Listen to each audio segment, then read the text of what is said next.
Slenderman, the tall man in the trees. Part 1, Birth of a Shadow. Some monsters crawl up from the dark places of the world. Others are pulled from campfires, whispered across generations until the story feels older than the people telling it. But every once in a while, a monster doesn't come from the woods or the caves or the past at all. Sometimes it comes from us. Slenderman wasn't supposed to be real. He started as a joke, a challenge, a handful of manipulated photographs posted to an internet forum in June of 2009 under a thread called Create Paranormal Images. The rules were simple. Take an ordinary photo, add something strange, then let your imagination run. The first pictures were harmless. A shadow too dark at the corner of a schoolyard. A pale figure lurking behind children on a swing set. Tall, faceless, in a suit too crisp to belong in the places he appeared. And then the captions. We didn't want to go, but we didn't want to kill him either. 1983, photographer unknown. One of two recovered photographs from the Sterling City Library blaze. Notable for being taken the day which 14 children vanished. Photographer, Mary Thomas. Missing since June 13th. The words looked like police notes, like fragments from case files you weren't supposed to see. And suddenly, the photos weren't just photos anymore. They were evidence. The forum users didn't know it at the time, but something strange had happened. They had invented a modern monster, and they had done it too well. Because Slenderman had all the right ingredients. A familiar shape, humanoid but wrong. A blank face, a canvas you could project your own fears onto. Children, always children in the pictures, suggesting he fed on innocence, or maybe erased it. Missing time. Fires, disappearances, evidence half-burned. It was folklore in a bottle. Slenderman was born in the span of a week, but he already felt ancient. People began to write about him. Not just short comments, but reports. They described him in the same way witnesses talk to detectives. I saw him in the woods behind my house. He was standing in the road when I drove home. I woke up and he was in the corner of my room, too tall to fit, bending. These weren't creepypasta stories. They were framed as testimony. The kind of thing you'd read on a message board for paranormal sightings or UFO abductions. He was already spreading. By late 2009, the stories had evolved. Slenderman wasn't just tall. He was impossibly tall, stretching far beyond what human proportions allowed. His arms could lengthen, snake-like, until they brushed across walls or door frames. And then came the tentacles. No one agrees who added them first, but they stuck. Dark tendrils writhing from his back, reaching into windows, curling around children in the old black and white photos. The faceless man in a business suit became something worse. A predator wrapped in human disguise. But the most important part of Slenderman wasn't his body. It was his effect. Witnesses described static when he appeared. Cameras shorted out. Recordings warped. People lost hours of memory when he was near. Some said he could drive you mad just by watching. That his presence left migraines, paranoia, an urge to run into the woods and never come back. He wasn't just stalking you. He was infecting you. Folklore always needs a place to grow. For Slenderman, it was YouTube. In 2009, only months after those first photos appeared, a channel uploaded a short video series called Marble Hornets. It started simply. A film student claimed his friend abandoned a project after something strange happened during filming. He uploaded the tapes as evidence. The footage was shaky, fragmented, but in the background of the trees of hallways of bedrooms, you could see him, tall, faceless, standing just long enough to register, then gone. The series went viral in horror circles. Not because it was slick, but because it felt too raw. It looked like real evidence. Viewers picked apart frames, arguing over shadows, mapping Slenderman sightings like detectives at a crime board. And once people started looking for him, they found him everywhere. In dreams, in forests, in the static between channels. That's the thing about monsters. If enough people believe in them, they stop needing the forest or the campfire. They start living in the cracks of attention, in the corners of your eye. Slenderman wasn't just an internet joke anymore.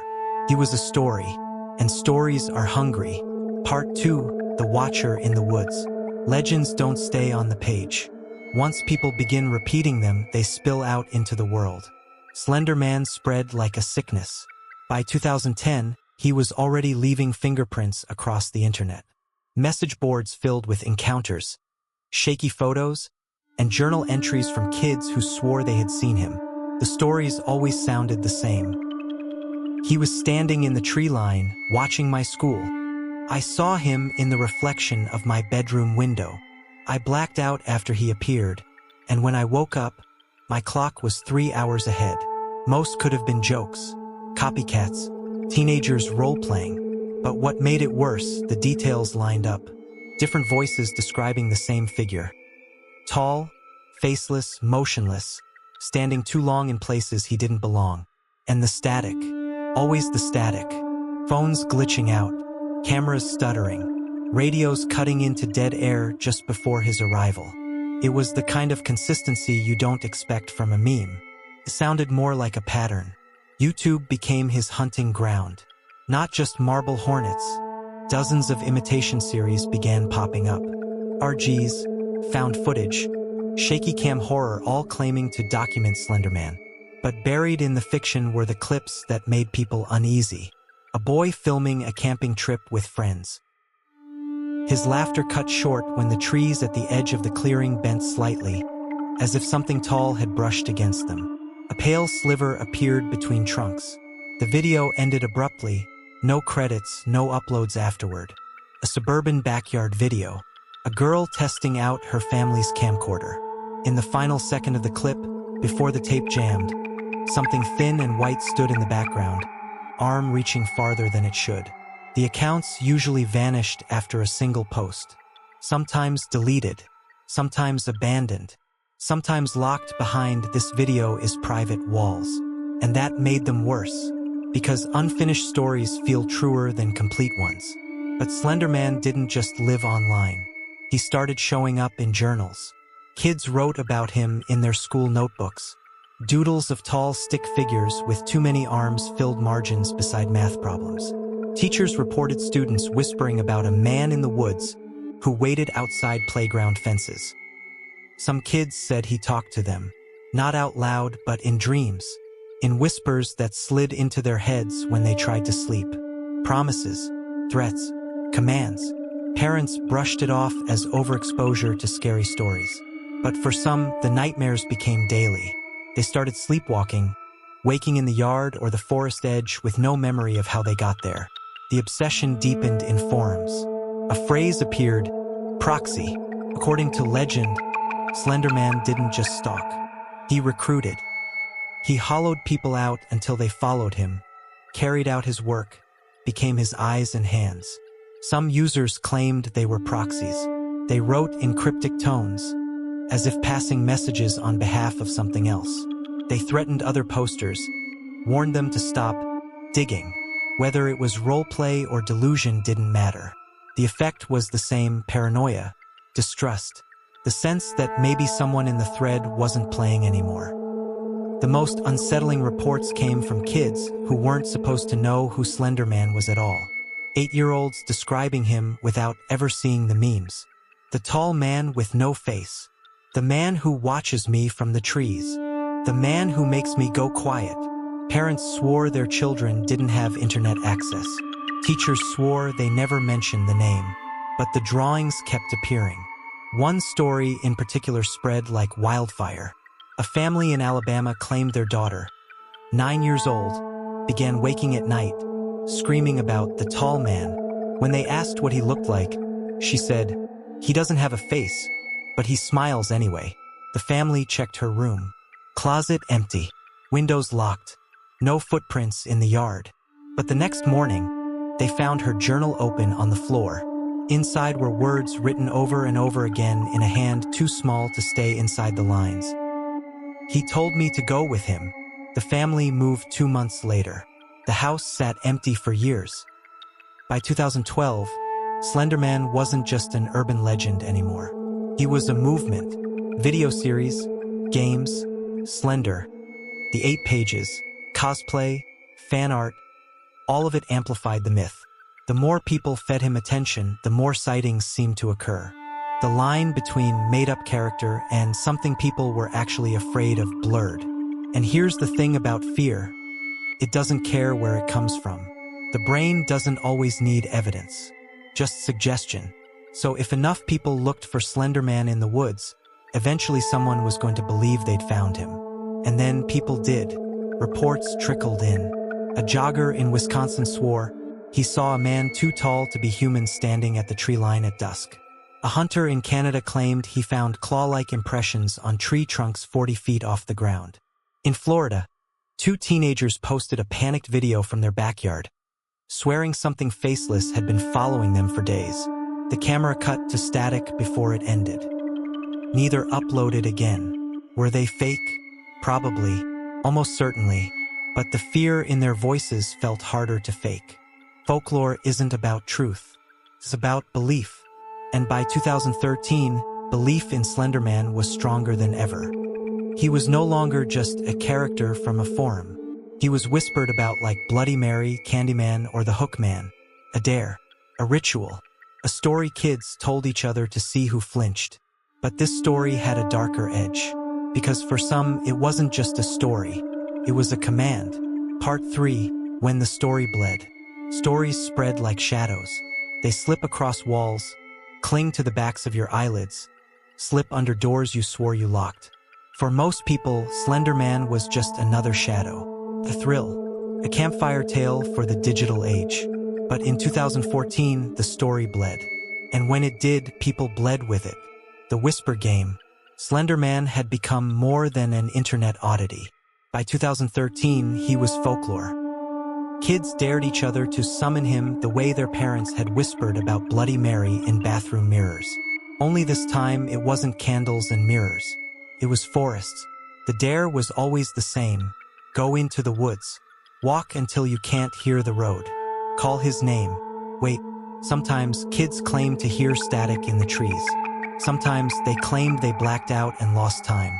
Sometimes they came back pale, swearing they saw the tall man watching from behind a trunk. And sometimes they didn't laugh afterward. That was the danger. For most, Slenderman was a joke. But for the kids who were lonely, who were vulnerable, who were already whispering to shadows, he became something else. He became real. The Waukesha case. Waukesha, Wisconsin. May 31st, 2014. 2 12-year-old girls lured their classmate into the woods. They told her they were playing hide and seek. Then they attacked her with knives. 19 stab wounds. She survived barely. Crawled to a bike path. A passerby found her bleeding and called 911. When police arrested the 2 attackers, they didn't deny what they had done. They didn't try to hide it. They said something chilling instead. They had to, because if they didn't, Slenderman would hurt their families. At first, police thought it was a lie, an excuse, kids who had snapped and needed someone to blame. But then they checked the girls' internet history, their notebooks, their drawings, and the pattern was unmistakable. Pages filled with stick figures, tall, faceless arms stretching into trees, searches for Slenderman's mansion, and how to become a proxy. Plans written out weeks in advance. We must prove our loyalty. He watches us. We are his servants. In interviews, the girls explained it clearly. They believed Slenderman was real. They believed he lived in a mansion in the Nicolet National Forest, and that if they killed for him, he would take them there to live with him. It wasn't fiction anymore. The story had infected them. The mansion in the woods.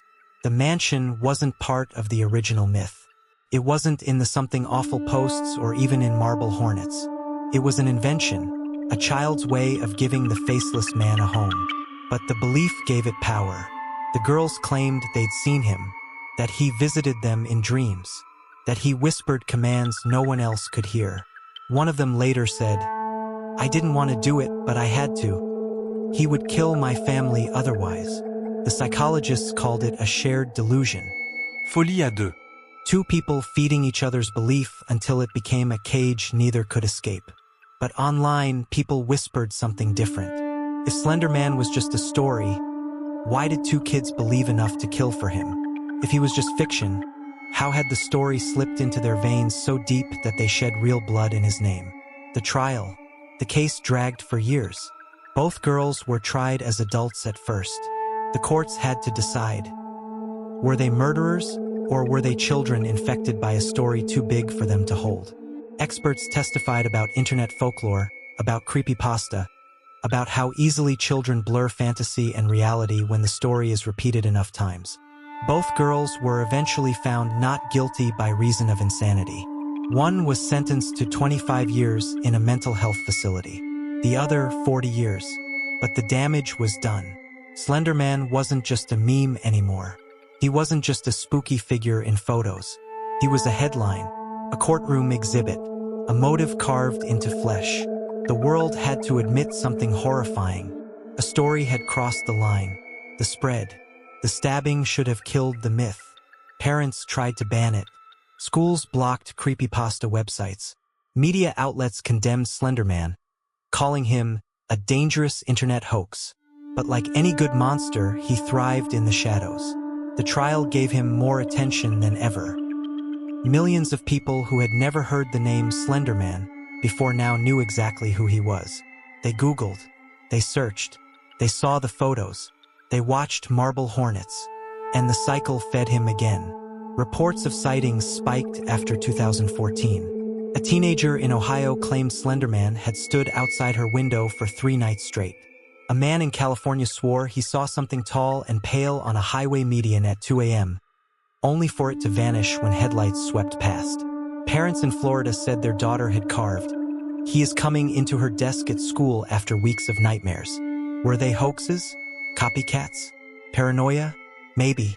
But every report, real or fake, kept the story alive. The psychology of belief. Why does a story like Slenderman stick? Why not forget him like we forget 100 other memes? Psychologists say it's because Slenderman has what folklore calls cultural fit. He embodies modern fears: surveillance, faceless authority, children disappearing. He looks just enough like us to be familiar, but wrong enough to be monstrous. And most importantly, he's vague. He has no set origin, no clear powers, no single story. That blankness makes him flexible, able to seep into whatever fear you already have. If you fear forests, he waits there. If you fear dreams, he whispers there. If you fear losing control of your mind, he takes it from you. Slenderman is a mirror, and people bring their own nightmares to fill him. The static never ends. After the trial, Slenderman slipped back underground. But not away, never away. TikTok brought him back, in distorted filters and caught on camera clips. Gamers revived him in mods and VR horror. YouTube channels still claim evidence of him stalking tree lines. And always there are the drawings. New ones. Children still sketching him in margins. Still whispering about a tall man with no face. Folklore doesn't die. It adapts. And Slenderman has adapted better than most. The uncomfortable truth. Here's the part nobody likes to say out loud. Slenderman is real. Not real like a body you can photograph or a footprint you can cast in plaster. Not real like an animal you can catch. But real the way fear is real. Real the way grief is real.